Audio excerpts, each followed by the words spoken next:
House Minority Leader Nancy Pelosi says people are making too much of a big deal out of this Hillary Clinton email scandal. That in an interview with CBS News. That's not likely to silence Clinton's critics. Donald Trump hitting Clinton very hard after Friday's FBI document dump on its investigation into her use of private emails when she was Secretary of State. Among the revelations, giving fuel to her critics, Clinton told investigators she didn't know the letter C on her emails meant, confidential. Brian Yennis is live in our New York City newsroom with the details. Brian? Hi, Greg. Well, the Clinton campaign is saying they welcome the release of these FBI notes because they say it proves Clinton did not intentionally mishandle classified information because she did not know she was doing anything wrong. In the interview, she said more than 36 times she could not recall key details, like she could not recall receiving training on handling classified documents. She did not understand C markings meant classified or confidential and did not realize drone strike discussions were classified. Yesterday, her running mate Tim Kaine defended Clinton's, saying it's hard to discern classified information. Now, I'm on two committees in the Senate, the Armed Services and Foreign Relations committees, where we do look at classified material. But we look at so much material, unless it is specifically pulled out and identified, it is difficult to know sometimes whether a statement or a paragraph is classified or not. And that's what she was saying. Clinton says she trusted her subordinates not to send classified material to her email account. Greg? What's the latest reaction from the Trump campaign, Brian? Well, Donald Trump says these notes further prove she's unfit to be president, tweeting yesterday, and I quote, "Lying Hillary Clinton told the FBI that she did not know the C markings on documents stood for classified. How can this be happening?" Trump's running mate, Mike Pence, also weighing in. It's just more evidence that Hillary Clinton is the most dishonest candidate for president of the United States since Richard Nixon. Hillary Clinton operated in such a way to keep her emails and particularly her interactions while Secretary of State with the Clinton Foundation out of the public reach, out of public accountability. Republicans particularly pointing out that things like that the FBI was unable to recover any of her 13 mobile devices because some were destroyed by Hammer. Greg?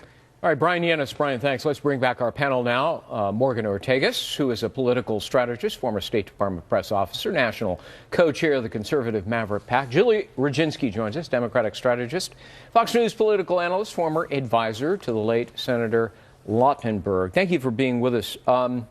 So, Morgan, let me start with you this time. What's really striking is that, Hillary Clinton seems to know absolutely nothing about classification of documents. She's America's top diplomat. She is the keeper of the country's closely guarded secrets, top secret, classified, and so forth. She didn't know anything about it. Didn't even know how to mark them. Didn't know how, when presented with it, to identify them. Does it raise serious questions about competence? Well, listen, I think in this instance, we could say that C not only stands for classified, but it also stands for crooked, to quote Or Mr. clueless. Trump's favorite phraser.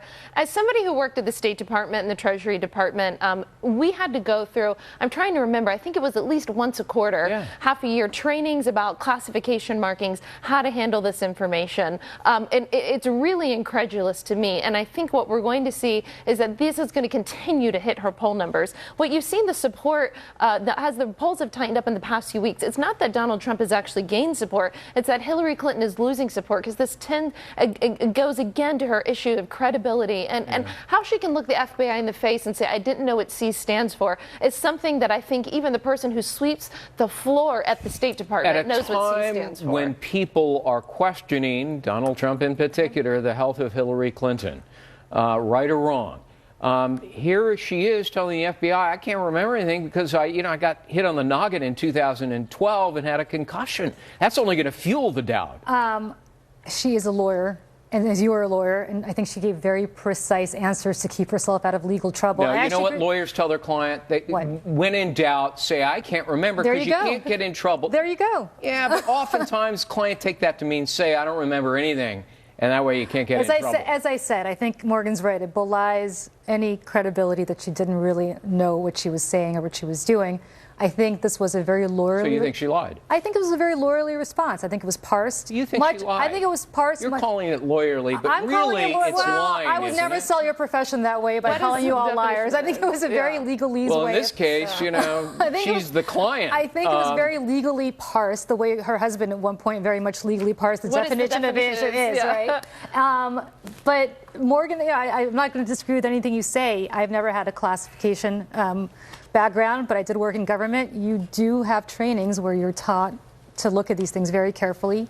She must have known, and I think she did what Morgan basically alluded to her doing. You know, and here she is putting out Tim Kaine, her running mate, yesterday and today to defend her, and he hauls off in a televised interview, and he says, you know, it's just one device.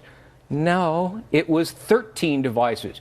If you're going to put somebody out to defend you, especially if he's your VP nominee, you got to educate the guy, don't you? You know, I was on vacation last week and I was in a different time zone. So I woke up to the news about the 8 Blackberries and I think it was another 5 iPads that were destroyed, lost, potentially with a hammer. And I had to rub my eyes when I woke up to read this news, and I thought, are they serious? And what's worse is that in the eyes of many people who are disgusted with this election is that they feel like she's getting away with it. I don't understand how she can how she can go out through November and not know that her credibility is going to be attacked, and that the American people just don't trust her on these issues. And Hillary I don't know Clinton, how you by the way, is live in Cleveland right now. We're kind of monitoring what she's saying there. But speaking of her, Julie, the Department of Justice said, hand over your 13 mobile devices. Guess what? Nobody knows where they are. How convenient. And now we learned today in a new report, she had a laptop and a thumb drive with the archives of all her emails, and she directed one of her aides to send it in the mail, and guess what? Lost in the mail. Well, there goes the United States Postal Service. This really kind of stinks, doesn't it? It does stink. It does stink, and I have to say from day one, I never defended this practice with the email. I never understood it. I think it goes back to this compulsive secrecy that she's always been obsessed with, and I think it doesn't benefit her. It ultimately backfired against her. I never understood it. Does the stink stick to her, or is it already baked in? You know, people have already made up their minds. Yeah, I don't like her. She's two-thirds think she's dishonest. If you think she's crooked, and that's what you're voting on, you're not voting for her. But as I keep saying, people keep laughing at me, in the land of the blind, the one-eyed man is king, and she is running against a man who himself is very distrusted, who, by the way, both of these candidates are very well known. They don't need to introduce themselves to the American public. They know everything they need to know about her. They know pretty much everything they need to know about him. And at this rate, the problem is it pretty much is baked in for both of them. What does it say about candidate Donald Trump that he's losing to Hillary Clinton, who 2/3 of Americans think is dishonest? Well, if I were his campaign, I'd say that it represents an opportunity still. And where I slightly disagree with Julie is I don't think it is entirely baked in yet, because she's lost the 8-point national lead that she had over him after her convention. It's gone down to 4 or 5 points. It's about 3 to 4 points. Most states, save Pennsylvania, where she does have a very big lead. So I think that there is still an opportunity for him. As I said earlier, it's going to be really, really ugly between now and November. He can win, but it's going to be ugly because he's going to have to continue to hammer on these issues. Are these scandals obscuring her message? The way she's communicating is not to you and to me. The way she's communicating is very precise modeling, which is an incredible art form in campaigns, to specific households, to specific people within those households, whom she needs to win. Places like Cuyahoga County, Ohio, places like Broward County, Florida. It's not New York, New York, and it's not Fort Worth, Texas. It's places where she's identified people, and that's the people to whom she needs to communicate.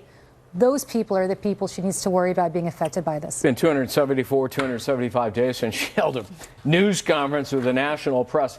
Man, you could sell tickets for big bucks to that, which may be one of the reasons why she decides not to do it. There are too many questions, the answers to which she can't possibly utter. Julie Roginski, thank you for being with us. Morgan Ortegas, good to see you. Thanks for having me. Happy Labor Day. All right.